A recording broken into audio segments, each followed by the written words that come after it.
Magandang araw. Araw na naman pitas, is New Year.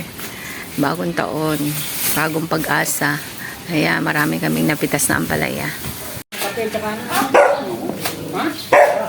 Ano gusto mo rin? Ayun ako, hindi ka ba kakakit?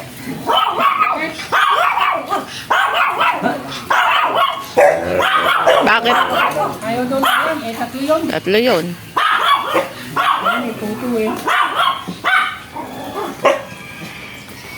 Di ba nagkakape yun? Okay. Puro alak lang.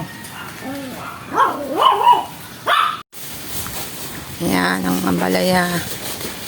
Oh, dami. Baka mapuno ang owner.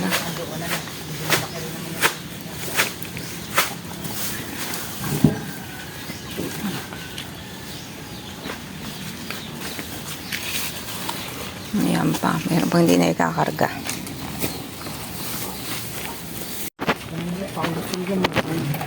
Yan. Ayan lahat ang nabitaas. Isang owner. Ayan, dadali na sa palengke. Dami.